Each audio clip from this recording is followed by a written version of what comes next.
ବାଲେଶ୍ୱର ଜିଲ୍ଲା ସିଙ୍ଗିଲା ଥାନା ଅନ୍ତର୍ଗତ ଗିରିଚକ ଗ୍ରାମରେ ଜୈନିକ ପଶ୍ଚିମବଙ୍ଗ ଅଞ୍ଚଳର ପକ୍କା ମିସ୍ତ୍ରୀ ମହିଳାମାନଙ୍କୁ ଆଣି କାମ ଦେବା ବାହାନାରେ ଦେହ ବ୍ୟବସାୟରେ ଲଗାଇଥିବା ଅଭିଯୋଗ ପରେ ପୋଲିସର ଚଢ଼ଉ। ଘଟଣାସ୍ଥଳରୁ 4 ଜଣ ମହିଳାଙ୍କ ସମେତ ଜୈନିକା ବଙ୍ଗାଳୀ ମିସ୍ତ୍ରୀ ସିଙ୍ଗିଲା ଥାନାରେ ଅଟକ। ସୂଚନା ଅନୁଯାୟୀ ଗିରିଚକ ଗ୍ରାମରେ ପଶ୍ଚିମବଙ୍ଗ ଅଞ୍ଚଳର ପ୍ରଶାନ୍ତ ସାହୁ ନାମକ ପକ୍କା ମିସ୍ତ୍ରୀ ଏକ ଅନାବାଡ଼ି ଜାଗାରେ ଦୀର୍ଘ ବର୍ଷ ଧରି ଘର କରି ରହି ଆସୁଥିଲେ।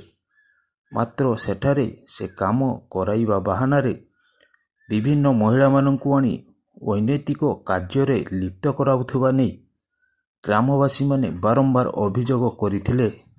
ଆଜି ଗ୍ରାମବାସୀଙ୍କ ଅଭିଯୋଗ କ୍ରମେ ସାର୍ତା ଫାଣ୍ଡି ଅଧିକାରୀ ଦୀପକ ଗିରି ଉକ୍ତ ଘରେ ଚଢ଼ାଉ କରିଥିବା ବେଳେ ଘଟଣାସ୍ଥଳରେ ଉତ୍ତେଜନା ପ୍ରକାଶ ପାଇଥିଲା।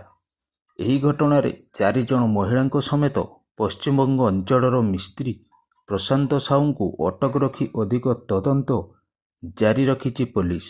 ଅନ୍ୟପଟେ ଗାଁ ମଝିରେ ଏଭଳି ଅନୈତିକ କାର୍ଯ୍ୟ ହେଉଥିବାରୁ ଅଭିଯୁକ୍ତଙ୍କ ବିରୁଦ୍ଧରେ ଦୃଢ଼ କାର୍ଯ୍ୟାନୁଷ୍ଠାନ ପାଇଁ ଗ୍ରାମବାସୀ ଦାବି କରିଥିବା ବେଳେ ଏଭଳି ଅଭିଯୋଗ ସମ୍ପୂର୍ଣ୍ଣ ମିଥ୍ୟା ବୋଲି କହିଛନ୍ତି ପ୍ରଶାନ୍ତ।